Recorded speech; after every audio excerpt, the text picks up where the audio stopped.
Hello everyone, welcome to my YouTube channel that is Carrom Science. आज का हमारा topic है किंगडम फंजाई। ये क्लास 11 बायोलॉजी का सेकंड चैप्टर है, उसमें हम थर्ड टॉपिक पे आ गए हैं अपने। इससे पहले हम kingdom Monera kingdom protista cover कर चुके हैं और इस चैप्टर का इंट्रोडक्शन भी NCERT reading line by line कर चुके हैं। और आज हम करने वाले हैं किंगडम फंजाई की NCERT reading line by line. बिना टाइम को वेस्ट करें हम अपने टॉपिक को स्टार्ट करते हैं। The fungi constitute a unique kingdom of heterotrophic organism। जो फंजाई है ये बहुत ही यूनिक किंगडम है क्योंकि इसके अंदर क्या है, हेटरोट्रॉफिक ऑर्गेनिज्म है। मतलब कि जो फंजाई होते हैं वो दूसरों पर डिपेंड होते हैं। वो कोई भी चीज़ हो सकती है, मतलब फूड हो सकता है, ऑर्गेनिज्म हो सकता है, मतलब डिपेंड ऑन अदर ऑर्गेनिज्म। ठीक है। Show a great diversity in morphology and habitat. और जो फंजाई है इसके अंदर बहुत ज़्यादा डाइवर्सिटी देखी गई है। और मतलब डाइवर्सिटी मतलब बहुत तरह तरह की वैरायटीज़ या बहुत अलग अलग तरह की डाइवर्सिटीज़ देखी गई हैं। और वो भी किस में, इनकी मॉर्फोलॉजी में, मतलब देखने में बहुत ज़्यादा डिफरेंस है, बहुत अलग अलग अलग तरह की ये दिखाई देते हैं। और इनके हैबिटेट मतलब बहुत अलग अलग तरह जगह पे पाए जाते हैं। ठीक है। You must have seen fungi on a moist bread. आप ज़रूर देखे होंगे फंजाई को, वो भी मॉइस्ट ब्रेड के ऊपर। आपने देखा होगा कि ब्रेड के ऊपर फफूंदी टाइप की लग जाती है, तो वो क्या होती है, फंजाई होती है। एंड रॉटन फ्रूट, या तो जो सड़ जाते हैं फ्रूट, उनके ऊपर आपको फंजाई का लगा हुआ मिलता है। ठीक है। तो the common mushroom you eat, जो कॉमन मशरूम है जिसे आप खाते हो, and the toadstool are also fungi. मतलब टूड स्टूल जो होता है और जो मशरूम होता है ये भी एक फंजाई ही है जिसको आप खाते हो। White spot seen on mustard, अगर mustard leaf are due to parasitic fungus. तो हम जो जो हमारी मस्टर्ड की जो लीफ होती हैं उस पर हमें वाइट वाइट स्पॉट दिखाई देते हैं, तो वो किसकी वजह से दिखाई देते हैं, वो पैरासिटिक फंगस की वजह से दिखाई देते हैं। मतलब फंगस का वहाँ अडेप्टेशन हो जाता है, फंगस वहाँ आ जाती है जिसकी वजह से आपको वाइट स्पॉट दिखाई देते हैं। सम यूनिसेल्युलर फंगस, एग्जाम्पल जैसे कि हो जाएगा यूनिसेलुलर फंगस का। यूनिसेलुलर मतलब होता है जो एक सेल से बना हो। वो क्या है, example yeast are used to make bread. Example तो यीस्ट हो जाएगा। और यीस्ट यूज़ क्यों होता है, ब्रेड को बनाने के लिए यूज़ होता है, और बियर। ठीक है। तो यीस्ट जो है वो यूनिसेलुलर है, यूनिसेलुलर फंजाई है। और ये कहाँ पर यूज़ होती है, तो ये ब्रेड को बनाने के लिए यूज़ होती है, और बियर मतलब ब्रेड एंड बियर के फॉर्मेशन में यीस्ट फंजाई यूज़ होती है। Other fungi cause diseases in plant and animals. अगर हम फंजाई को देखें तो वो डिजीजेस कॉज करती हैं, प्लांट में भी करती हैं, एनिमल्स में भी करती हैं। जैसे कि वीट रस्ट कॉजिंग पक्सीनिया। जो वीट के अंदर हम देखते हैं कि रस्ट कॉजिंग मतलब जंग टाइप का वीट का जो प्लांट होता है उसके ऊपर लग जाता है, तो वो किसके थ्रू होता है, पक्सीनिया। पक्सीनिया क्या है, एक फंजाई है। ठीक है। इज एन इम्पॉर्टेंट एग्जाम्पल, ये बहुत ही इम्पॉर्टेंट एग्जाम्पल है, इन्होंने खुद ही बोल दिया है कि इम्पॉर्टेंट है। तो हो सकता है कि आपके कॉम्पिटिटिव एग्जाम में आ जाए, तो इसको कभी आप भूलना मत, इसको ज़रूर याद करना। Okay. Some are the source of antibiotic. मतलब फंजाई ऐसा नहीं है कि हमेशा ख़राब ही होगी। फंजाई देखिए, एक तो हमारे लिए एडिबल होती है, हम इसको खाते भी हैं, जैसे कि एग्जांपल था मशरूम और टूड स्टूल। और दूसरी फंजाई जो है तो वो हमें ब्रेड में भी बनाने के लिए काम आती है, ब्रेड बियर के लिए आती है। और भी फंजाई की यूजेस हैं कि वो एंटीबायोटिक भी होती है। ठीक है। उसका एग्जाम्पल है पेनिसिलियम। जो पेनिसिलियम होता है वो भी एक फंजाई है। वो किससे बनती है, वो पेनिसिलियम से क्या बनती है, एंटीबायोटिक बनती है। ठीक है। फंजाई यार cosmopolitan and occur in air. Fungi जो होती है वो कॉस्मोपॉलिटन होती है, और वो कहाँ पर होती है, वो एयर के एयर में होती है। ठीक है। Water soil and on animals and plants. और ये कहाँ कहाँ पर होता है, तो या तो वाटर में होगा, सॉइल में होगा, और एनिमल में भी होगा, और प्लांट में भी होगा। ठीक है। एयर वाटर सॉइल, ये कहाँ पर, तीनों चीज़ों पे होगी, वो भी कहाँ पर, एनिमल और प्लांट के अंदर। ठीक है। They prefer to grow in warm and humid places. तो ये कहाँ पर फंजाई ग्रो करती है, जहाँ पर इसको वार्म प्लेसेस मिल जाता है, हल्का गर्म, और ह्यूमिड जहाँ पर हल्का हल्का पानी। तो अगर इसको ये दोनों कंडीशन मिल जाती है, मॉइस्चर विद वार्म कंडीशन, तो ये वहाँ पर अपने आप ग्रो कर जाती है। ठीक है। Have you ever wondered why we keep food in the refrigerator. इसीलिए हम क्या करते हैं, जो फूड होता है हमारा फ्रिज के अंदर रखते हैं। क्यों रखते हैं? अगर हम बाहर रखेंगे तो हम जो ह्यूमन टेम्परेचर होता है उसकी वजह से, और जो मॉइस्ट कंडीशन अगर इसको मिल गई तो ये ख़राब कर देगी। इसीलिए हम इसको, और वार्म कंडीशन भी मिल जाएगी इसको रेफ्रिजरेटर के बाहर रखने से। तो इसीलिए हम फूड को कहाँ प्रिजर्व करके रखते हैं? रेफ्रिजरेटर के अंदर रखते हैं। Yes, it is prevent to food from bad going bad, वो ख़राब ना हो जाए, due to the bacteria and fungal infection. Bacteria की वजह से भी फूड ख़राब होता है और फंगल इन्फेक्शन की वजह से भी, तो वो ख़राब ना हो जाए इसलिए हम इसको अंदर रखते हैं। With the exception of yeast, अगर हम यीस्ट एक एक्सेप्शन मान लेते हैं, तो विच आर यूनिसेलुलर, जो कि यूनिसेलुलर है। उसके अलावा क्या है कि फंजाई आर फिलामेंटस, तो फंजाई जो होती हैं ज़्यादातर फिलामेंटस होती हैं। ठीक है। और the bodies consist of long cylindrical thread like structure, जो फंजाई होती है वो लॉन्ग होती है, थ्रेड लाइक स्ट्रक्चर फॉर्म करती है। ठीक है। और जैसे कि ये फिलामेंटस हम मान लेते हैं, तो ये फिलामेंटस हो गई, कॉलोनियल में हो गई, सिलिंड्रिकल हो गई। ठीक है। और ये थ्रेड लाइक स्ट्रक्चर बनता चला जाता है। ठीक है। फिर क्या कहा जा रहा है कि cylindric cylinder thread like structure called hypha, जिसको हम क्या कहते हैं कि हाइफा कहते हैं। किसको कहते हैं? थ्रेड लाइक स्ट्रक्चर को कहते हैं। The network of hypha is known as mycelium. अगर बहुत सारे हाइफा मिल जाते हैं तो उससे क्या बनता है? माइसीलियम बनता है। Some hypha are continuous tube filled with multinucleated cytoplasm. कुछ हाइफा ऐसे होते हैं जिसका जो साइटोप्लाज्म होता है उसके अंदर बहुत सारे न्यूक्लियस पाए जाते हैं। ठीक है। दीज कॉल्ड सिनोसिटिक हाइफा, और जिसके अंदर ऐसी कंडीशन होती है तो उसको हम सिनोसिटिक हाइफा कहते हैं।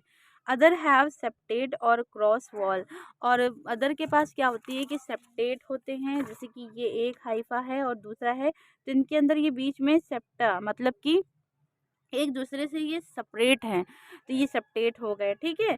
अगर ये यूं मिले होते तो ये क्या होते? ए सेप्टेट होते, मतलब यहाँ पर सेपरेशन नहीं है दोनों में, तो इसी को बोला जा रहा है कि सेप्टेट होंगे।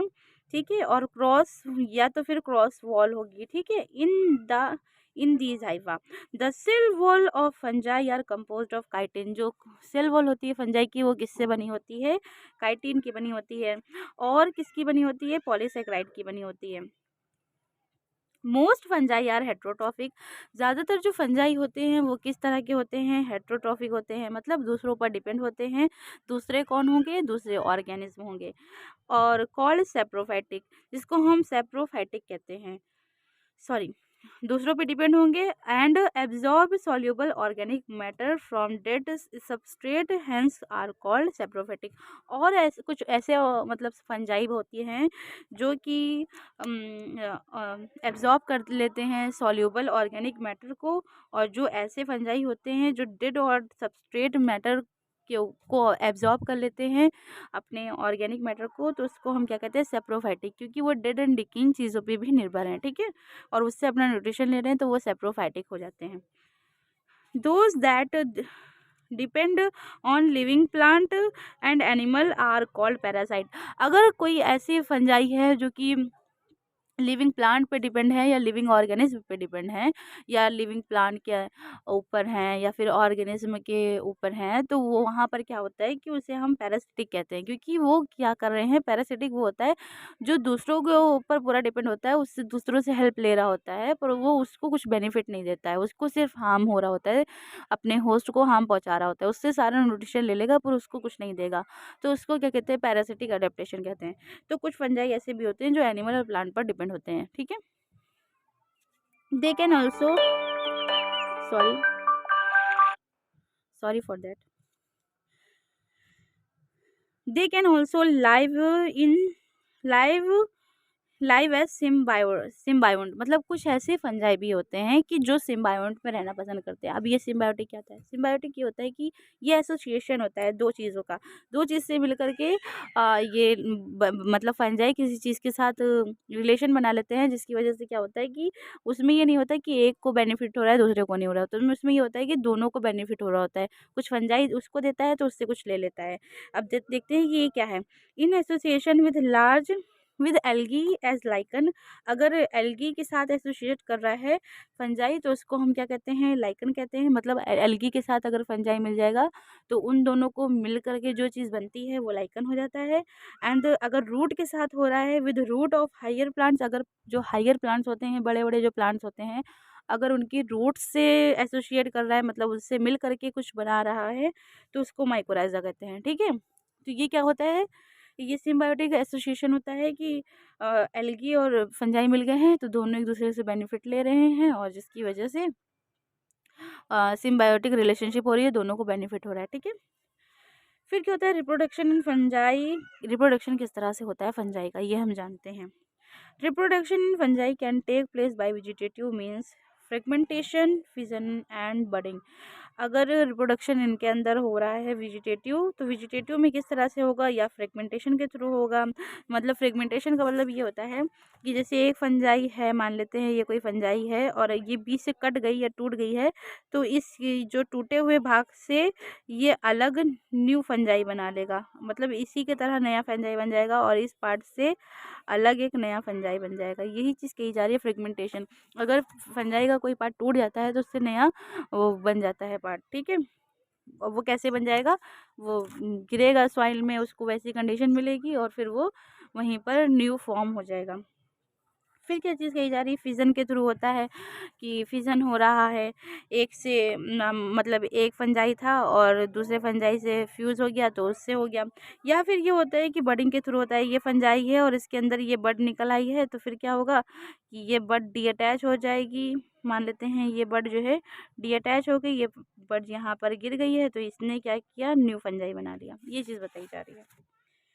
और रिप्रोडक्शन जो होता है फंजाई में वो एसेक्सुअली भी होता है। वो किसके थ्रू होता है? बाई स्पोर्स के थ्रू। और वो स्पोर्स कौन से होते हैं? जिसको हम कहते हैं कोनिडिया, या फिर स्पोर एनजियो स्पोर कहते हैं और जू स्पोर कहते हैं। ठीक है, अगर सेक्सुअल रिप्रोडक्शन हो रहा है फंजाई में तो वो किसके थ्रू होता है? वो ऊ स्पोर्स और एस्को स्पोर्स के थ्रू होता है, एंड बेसिडियोस्पोर्स।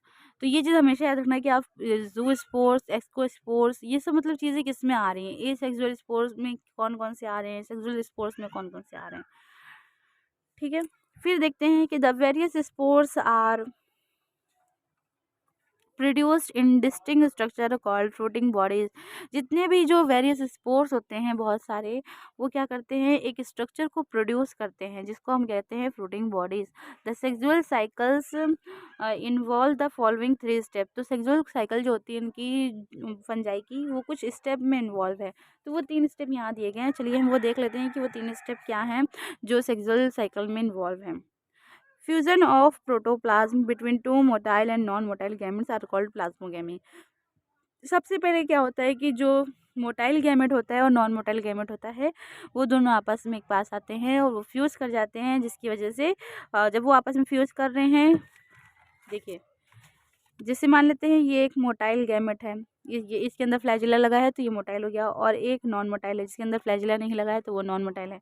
अब जब ये एक दूसरे के पास आते हैं तो फिर क्या होता है? जैसे ये एक दूसरे के पास आए तो इसके अंदर कुछ कंटेंट था, कुछ इसके अंदर था, ये आपस में यूँ फ्यूज़ हो जाएंगे। इनके बीच की जो वॉल होगी वो डिसअपियर होने लगेगी, फिर इसका जो कंटेंट होगा वो इसमें जाने लगेगा, इसका इसमें जाने लगेगा, जिसकी वजह से क्या होगा कि इनका न्यूक्लियस भी मतलब मान लेते हैं कि मिल जाता है और साइटोप्लाज्म भी मिल जाता है। तो फिर क्या होता है कि न्यूक्लियस और साइटोप्लाज्म जब मिल जाता है तो उसे हम क्या कहते हैं? प्लाज्मोगेमी कहते हैं। फिर क्या है? Fusion of two nuclei called karyogamy. अगर ये दो न्यूक्लियस एक दूसरे में मिल गए हैं, सबसे पहले साइटोप्लाज्म मिलता है, फिर इसके अंदर क्या होता है कि एक दूसरे से न्यूक्लियस मिलते हैं। जब न्यूक्लियस मिल जाते हैं तो इसको हम क्या कहते हैं? कैरियोगेमी कहते हैं। और ये जो मिला साइटोप्लाज्म, तो इसको हम साइटोप्लाज्म मतलब प्लाज्मोकेमी कहते हैं। फिर क्या होता है, मियोसिस इन जाइगोट रिजल्टिंग अ हैप्लॉइड स्पोर। फिर मियोसिस होती है उन दोनों के अंदर और जाइगोट फॉर्मेशन हो जाता है और फिर हैप्लॉइड स्पोर्स बन जाते हैं। ये चीज़ कैसे होती है, ये हमारे जो सेक्सुअल रिप्रोडक्शन है या फिर आने वाली आगे की वीडियोज़ में आपको पता चल जाएगा ये किस तरह से होता है। अभी आपको सिर्फ इतना जानना है कि सबसे पहले प्लाज्मोगेमी होती है, मतलब साइटोप्लाज्म मिलते हैं और फिर उसके बाद जब साइटोप्लाज्म आपस में मिल जाते हैं फिर कैरियोगेमी होती है, मतलब न्यूक्लियस का फ्यूजन हो जाता है, न्यूक्लियस मिल जाते हैं। देन उसके बाद मियोसिस होती है, उससे जाइगोट बन जाता है और फिर हैप्लॉइड स्पोर बन जाते हैं उससे। ठीक है, बस इतनी चीज़ आपको याद रखनी है। यही 3 स्टेप्स थे सेक्सुअल रिप्रोडक्शन में जो कि इन्वॉल्व थे। अब हम आगे बढ़ते हैं। When a fungus reproduce asexually, जो फंगस अगर रिप्रोड्यूस करे रिप्रोड्यूस करती है सेक्सुअली, तो 2 हैप्लॉइड हाइफा ऑफ, देखिए क्या लिखा है, 2 haploid Haifa of capability meeting type come together and fuse. मतलब ये बताया जा रहा है अगर सेक्सुअली रिप्रोड्यूस करती है तो 2 हाइफा जो होते हैं वो कैपेबल होते हैं, एक दूसरे के पास आते हैं, आपस में फ्यूज होते हैं और फिर जब वो फ्यूज होते हैं तो जो है पहले उनके अंदर मीटिंग होगी, वो आपस में पास आएंगे, फिर फ्यूज़ हो जाते हैं। In some fungi the fusion of 2 haploid cells immediately result in diploid cells. कुछ कुछ हाइफा में क्या होता है कि जैसे कि मान लेते हैं कि वो हैप्लॉइड 2 सेल्स थे, मान लेते हैं ये एन था और ये एन था, जब ये एक दूसरे के पास आए तो यहाँ पर ये जब एक दूसरे के पास आए तो ये 2n हो गया। ठीक है, तो यही चीज़ बताई जा रही है कि उनका जो रिजल्ट होता है वो 2n बन जाता है। हाउएवर इन अदर फंजाई जैसे कि एस्कोमाइसिटीज़ और बेसिडियोमाइसिटीज़ जो हैं, तो उसमें क्या होता है कि इंटरवेनिंग डाइकैरियोटिक स्टेज होती है, मतलब कि n+n, मतलब कि दैट इज़ 2 न्यूक्लियाई पर सेल। हर सेल के अंदर 2 न्यूक्लियाई होते हैं। ये किसके अंदर होता है, स्कोमाइसिटीज़ और बेसिडियोमाइसिटीज़ के अंदर होता है। Occur such as condition called dikaryon, अगर एक ही सेल के अंदर 2 न्यूक्लियस होते हैं तो उसको हम उस कंडीशन को क्या कहते हैं, उस कंडीशन को हम डाइकैरियोन कहते हैं। कैरियोन का मतलब होता है न्यूक्लियस और डाई का मतलब होता है दो, तो दो, और अगर एक सेल के अंदर 2 न्यूक्लियस पाए जा रहे हैं तो वो कंडीशन होगी डाइकैरियोन।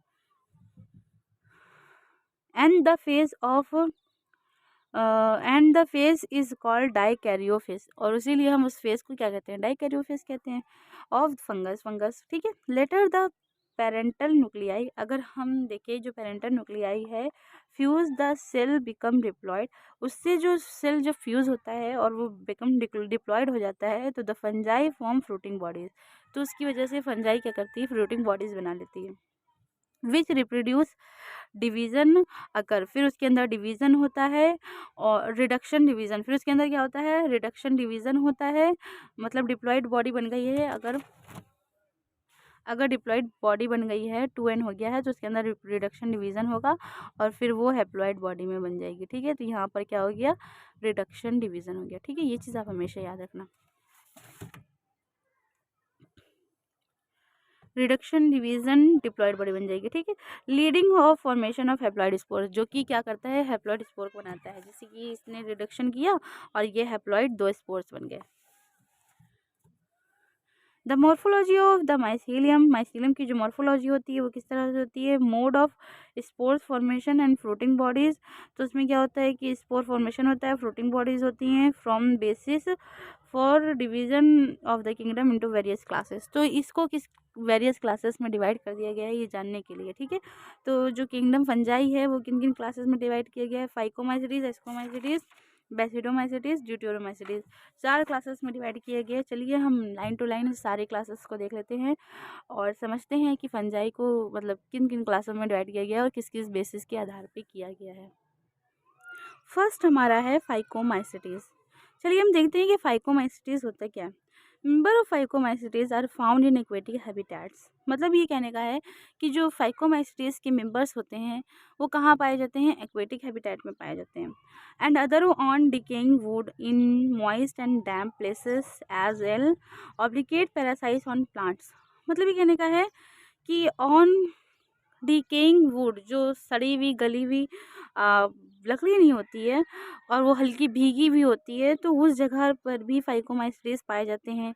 डैम पे प्लेसेस जो होते हैं, एरियाज होते हैं, वहाँ पर भी फाइकोमाइसिटीज मिल जाते हैं और वो भी किस तरह से मिलते हैं, ऑब्लिगेट पैरासाइट, ऑन प्लांट, मतलब उनको जो चीज़ चाहिए है तो वो उनको चाहिए है उस चीज़ से, ठीक है। The mycelium is aseptate and coenocytic. Mycelium जो होते हैं वो एसेप्टेट होते हैं, मतलब इनके जो माइसीलियम होंगे वो इस तरह से होंगे, मतलब इसके अंदर कोई वॉल फॉर्मेशन यहाँ पर नहीं हुआ होगा। इससे इधर का न्यूट्रिएंट जो कुछ भी है, प्लाज्मोगैमी जो कुछ भी है, साइटोप्लाज्म, वो पूरे में एक जैसा रहता है और यहाँ कोई सेपरेशन नहीं होती, इसीलिए ये एसेप्टेट होते हैं, ठीक है। एसेक्सुअल रिप्रोडक्शन होता है इनके अंदर, take place by zoospores. Zoospores के थ्रू इनके अंदर एसेक्सुअल रिप्रोडक्शन होता है। जूस्पोर्स कैसे होते हैं? मोटाइल होते हैं। मोटाइल मतलब कि उनके पास फ्लैजुला होता है, फ्लैजुला की हेल्प से वो मूवमेंट कर सकते हैं। और किसके थ्रू होता है? बाई ए प्लेनोस्पोर, ए प्लेनोस्पोर के थ्रू भी होता है। और वो कैसे होते हैं? वो नॉन मोटाइल होते हैं, मीन्स वहाँ पर फ्लैजुला नहीं होता उनके अंदर। तो कुछ मोटाइल्स होते हैं, कुछ नॉन मोटाइल्स होते हैं, ठीक है। These spores are along endogenously produce in sporangium. तो जो ये स्पोर्स जो होते हैं ये प्रोड्यूस करते हैं स्पोरेंजियम को। And zygospore are formed by fission of two gametes. तो जो जाइगोस्पोर्स होता है ये फिजन ऑफ टू गैमेट्स से बनता है, मतलब जब दो गैमेट्स मिल जाते हैं, मेल एंड फीमेल गैमेट्स, तो उससे क्या होता है कि यहाँ पर फ्यूज़न हो जाता है और उस दो गैमेट्स मिल जाते हैं जब, तो वहाँ पर फ्यूज़न हो जाता है, जिसकी वजह से क्या बन जाता है? जाइगोस्पोर्स बन जाता है, ठीक है। These gametes are similar in morphology isogamy. अगर ये गैमेट सिमिलर होंगे मॉर्फोलॉजी में, मतलब कि अगर वो देखने में दोनों एक जैसे हैं, तो इनको हम क्या कहेंगे? आइसोगैमी कहेंगे, आइसोगैमस, ठीक है। तो ये क्या होंगे? आइसोगैमस होंगे, मतलब एक जैसे हैं, ठीक है। फिर क्या कहा जा रहा है? आइसोगैमस। और डिसिमिलर तो एनाइसोगैमस। अगर डिसिमिलर है मतलब एक ऐसा है और कोई एक ऐसा है, तो ये क्या हो जाएंगे? एनाइसोगैमस, ठीक है। तो इनको हम क्या कहेंगे? एनाइसोगैमस, ठीक है। फिर क्या कहा जा रहा है? और ऊगैमस भी बोल सकते हैं। सम कॉमन एग्जाम्पल जो हैं फाइकोमाइसिटीज के, वो है म्यूकर, जैसे कि राइजोपस। राइजोपस क्या है? The bread mould mentioned earlier. Bread mould होती है जो कि पहले ही बता चुके हैं ब्रेड में। एंड एल्ब्यूगो, एल्ब्यूगो क्या है? एक पैरासिटिक फंजाई है जो कि मस्टर्ड पे होता है, ठीक है, ऑन मस्टर्ड। तो आई होप कि आपको फाइकोमाइसिटीज समझ में आ गई होगी। अब हम पढ़ते हैं एस्कोमाइसिटीज के बारे में, ठीक है। Commonly known as sac fungi, इसको हम सैक फंजाई भी कहते हैं। The ascomycetes are mostly multi cellular. जो एस्कोमाइसिटीज होती है वो ज़्यादातर कैसी होती है? मल्टी सेलुलर होती है, मतलब एक सेल से नहीं, इसके अंदर बहुत सारे सेल पाए जाते हैं। एग्जाम्पल हो जाएगा पेनिसिलिन, पेनिसिलियम। तो पेनिसिलियम जो है ये एक फंजाई है और ये किसके अंदर पाई जाती है? एस्कोमाइसिटीज के अंदर पाई जाती है। और रेयरली यूनिसेलुलर होती है, बहुत ही कम यूनिसेलुलर इसके अंदर एस्कोमाइसिटीज के अंदर फंजाई पाई जाती है। जो इसका एग्जाम्पल हो जाता है यीस्ट। यीस्ट एक, आप हमेशा याद रखना, यीस्ट क्या है? यूनिसेलुलर फंजाई है, ठीक है। पैरासिटिक और कोप्रोफिलस ग्रोइंग ऑन डंग। तो कुछ ऐसे, सॉरी यहाँ पर हो गया, सेक्रोमाइसिटीज भी होती हैं। सेक्रोमाइसिटीज जो है तो उसका एग्जांपल हो जाएगा दे आर सेप्रोफाइटिक। ये सेप्रोफाइटिक होती हैं। सेप्रोफाइटिक मतलब होता है कि ये डिकेइंग, डेड और डिकेइंग मैटर जो होता है वो फूड जो होता है उसके ऊपर ये रहती हैं, ग्रो करती हैं, वहाँ से न्यूट्रिशन लेती हैं, ठीक है। तो उसको क्या कहते हैं? सैक्रोमाइसिटीज, ठीक है, जो कि पैरासिटिक और कोप्रोफिलस होती हैं, जो ग्रो ऑन डंग। कोप्रोफिलस और पैरासिटिक जो है वो किस में है? ग्रो ऑन डंग, डंग के ऊपर जो ग्रो करती हैं। फिर क्या कहा जा रहा है कि mycelium in branched and septate. अगर माइसीलियम ब्रांच्ड है, इसका जो माइसीलियम होता है वो ब्रांच्ड होता है, सेप्टेट होता है, मतलब कि जो इसका माइसीलियम होगा वो इस तरह से होगा कि बहुत सारी ब्रांचेस होंगी, ठीक है, जैसे ये एक दो हैं और ये सेप्टेट होंगी, मतलब यहाँ पर सेपरेशन वॉल होगी। तो यही चीज़ कही जा रही है कि माइसीलियम ब्रांच और सेप्टेट है। Asexual spores are conidia. इनके अंदर जो एसेक्सुअल स्पोर्स होते हैं वो कौन से होते हैं, वो कोनिडिया होते हैं, जो कि प्रोड्यूस करते हैं exogenously on the special mycelium called conidiospore. तो क्या प्रोड्यूस करते हैं स्पेशल माइसीलियम को, जिसे हम क्या कहते हैं, कोनिडियोस्पोर कहते हैं। फिर क्या है, conidia germination produce mycelium. Conidia जब जर्मिनेट करता है तो उसका प्रोडक्शन होता है माइसीलियम का। फिर कहा जा रहा है कि sexual spores are called ascospores. इसमें जो सेक्सुअल स्पोर्स होते हैं वो कौन से होते हैं, एस्कोस्पोर्स होते हैं।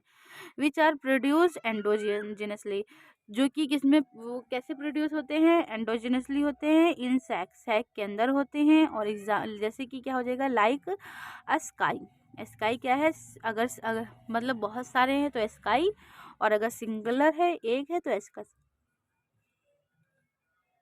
फिर बताया गया है कि the sky are arrange in different types of fruiting bodies called ascospores. मतलब ये कहने का है कि अगर स्काई अरेंज है डिफरेंट डिफरेंट टाइप्स में और फ्रूटिंग बॉडीज के अंदर, तो उसे हम एस्कोस्पोर्स कहते हैं। सम एग्जाम्पल हो जाएगा स्पर्जिलस, इसका एक एग्जाम्पल स्पर्जिलस है, कार्विसेप्स है, एंड न्यूरोस्पोर है। Member like neurospore and neurospora is used extensively in biochemical and genetic work. और ये किस लिए यूज़ होते हैं, बायोकेमिकल में यूज़ होते हैं और जेनेटिक वर्क के लिए यूज़ होते हैं। फिर क्या है कि members of like morels and buffels are edible, are considered as delicious. जो इनके अंदर मोरल्स और बफेल्स जो होती हैं स्कोमाइसिस के अंदर, तो ये एडिबल होती है, मतलब इसे खाया जाता है और ये बहुत ही डिलीशियस होती हैं, टेस्टी होती हैं। ओके, अब हम पढ़ते हैं बैसिडियोमाइसिटीज को। Commonly known form of basidiomycetes, बहुत ही कॉमनली नोन है, बहुत ही ज़्यादा कॉमनली नेम है बैसिडियोमाइसिटीज का, जैसे कि मशरूम को आप लोग जानते हो, तो ये बैसिडियोमाइसिटीज के अंदर आता है। ठीक है, brackets fruit and puff ball, ये भी क्या है, बैसिडियोमाइसिटीज है। ये कॉमनली इनको जानते हैं लोग। दे ग्रो इन सॉइल, और ये कहाँ ग्रो होती है, सॉइल के अंदर होती हैं। ऑन लॉग, या तो लकड़ी के जो लट्ठे बोलते हैं लोग, लकड़ी कटी हुई कहीं पड़ी रहती है तो उसके ऊपर भी ग्रो होते हैं। एंड ट्री स्टम्प, ट्री के ऊपर भी होते हैं। And living plant bodies as parasite, तो लिविंग जो प्लांट बॉडी होती है उसके ऊपर भी ग्रो होते हैं एज अ पैरासाइट, मतलब उससे हेल्प लेते रहते हैं, उससे न्यूट्रिशन, शेल्टर, हर चीज़ लेते रहेंगे पर उसको कुछ नहीं देंगे। ठीक है, तो ये एग्जाम्पल इसका जो हो जाएगा वो हो जाएगा रस्ट एंड स्मट, ये दोनों एक एग्जाम्पल है बैसिडियोमाइसिटीज का। The mycelium is branched, mycelium जो होता है इसका ब्रांच होता है और सेप्टेट होता है। तो आप तो समझ गए हैं कि ब्रांच और सेप्टेट क्या होता है, मतलब बहुत सारे होंगे तो वो ब्रांच में हो जाएंगे, और सेप्टेट अगर वॉल फॉर्मेशन है, वॉल है बीच में, तो सेप्टेट है तो वहाँ पर सेप्टेट हो जाएगा। फिर क्या है, ए सेक्सुअल स्पोर्स जो हैं आर जनरली नॉट फाउंड, इसके अंदर मतलब ज़्यादातर क्या होता है कि एक सेक्सुअल स्पोर्स नहीं पाए जाते हैं। But vegetative reproduction by fragmentation is common, लेकिन इनके अंदर वेजिटेटिव रिप्रोडक्शन होता है और वो किसके थ्रू होता है, फ्रेगमेंटेशन के थ्रू होता है, और ये बहुत ही कॉमन प्रोसेस है। The sex organs are absent, हाँ, इनके अंदर जो सेक्स ऑर्गन होते हैं वो एब्सेंट होते हैं, लेकिन plasmogamy is brought about the fusion of two vegetative soma cells. मतलब ये कहने का है कि इसके अंदर सेक्स ऑर्गन एब्सेंट होते हैं लेकिन इसके अंदर प्लाज्मोगैमी होती है, मतलब दो अगर माइसीलियम आसपास आ जाते हैं तो वो जब आपस में फ्यूज करते हैं तो वहाँ प्लाज्मोगैमी हो जाती है, जो कि दो सोमा सेल होते हैं। ठीक है, फिर क्या जा रहा है, डिफरेंट स्ट्रेन ऑफ जीनोटाइप, वो अलग अलग उसके अंदर जीनोटाइप होगा। The resultant structure is dikaryon, और रिजल्टेंट क्या हो जाता है कि जब दो न्यूक्लियस से वो बन जाता है तो वो डाइकैरियन हो जाती है, मतलब एक सेल के अंदर दो न्यूक्लियस होते हैं। Which ultimately give rise to basidium, जो कि जब वो अल्टीमेटली ग्रो हो जाता है तो वो केस में अल्टीमेटली उससे क्या बन जाता है, बैसिडियम बन जाता है। कैरियोगेमी एंड म्यूसिस, कैरियोगेमी मतलब जब न्यूक्लियस का फ्यूजन होता है, और जब म्यूसिस होती है तो क्या होता है, टेक प्लेस इन बैसिडियम, जब हो रही होती है तो प्रोडक्शन ऑफ 4 बैसिडियोस्पोर, तब 4 बेसिडियोस्पोर्स बनते हैं। The basidiospores are exogenously produce on the basidium. जब एक्सोजेनसली प्रोडक्शन होता है बेसिडियम का, तो उसे हम ऑन द बेसिडियम, बेसिडियम के ऊपर, तो प्लूरल के लिए बेसिडिया हो जाता है। और the basidia are arrange in fruiting bodies, तो जो बेसिडिया होते हैं वो फ्रूटिंग बॉडीज में अरेंज हो जाते हैं और उसको हम क्या कहते हैं, बेसिडियो कार्प कहते हैं। ठीक है। सम कॉमन मेंबर आर, जैसे कि बेसिडियोस्पोर्स, बेसिडियो माइसिटीज की जो कुछ मेंबर्स हैं वो क्या है, अगैरिकस है जिसको हम मशरूम कहते हैं, यूस्टिलेगो स्मट होता है, एंड पक्सीनिया क्या होता है, रस्ट फंगस। ठीक है। चलिए अब हम पढ़ते हैं कि ड्यूटेरोमाइसिटीज होता है क्या है। Deuteromycetes commonly as imperfect fungi, इस मतलब ये पूरी तरह से फंजाई नहीं, ये इम्परफेक्ट है। Because only the sexual vegetative phase of these fungi are known, क्योंकि इसके अंदर सिर्फ और सिर्फ ए सेक्सुअल स्पोर्स और ए सेक्सुअल एंड वेजिटेटिव फेज ही देखा जाता है फंजाई के अंदर। When the sexuals from these fungi were discovered, they were moved into classes. लेकिन अगर इसकी सेक्सुअल फॉर्म कभी डिस्कवर की जाएगी तो उसको फिर मूव कर दिया जाएगा, इसको ड्यूटेरोमाइसिटीज को दूसरी क्लास के अंदर, जैसे कि क्या लिखा है, राइटली बिलोंग टू, जिससे ये बिलोंग करते होंगे, जिस क्लास से। देखिए क्या लिखा है, it is possible that a sexual and vegetative stage, इसके अंदर पॉसिबल है, has been given one name, जिसको हम एक ही नाम देते हैं, एंड प्लेस्ड अंडर ड्यूटेरोमाइसिटीज, इसीलिए इसको हमने ड्यूटेरोमाइसिटीज बोला है, क्योंकि इसके अंदर सिर्फ ए सेक्सुअल और वेजिटेटिव फेज ही प्रेजेंट है। And the sex stage another and one placed another class, अगर इसके अंदर सेक्स स्टेज आ जाती है या कोई डिस्कवर कर देता है तो इसको अनदर क्लास में प्लेस कर दिया जाएगा। Later when the linkage were establish, अगर ये इस्टेब्लिश होगा तो the fungi were correctly identify and moved out deuteromycetes, तो वो फंजाई इसके अंदर इसको मूव कर दी जाएगी और करेक्टली आइडेंटिफाई कर ली जाएगी। द फंजाई वेयर करेक्टली ये हो चुका है।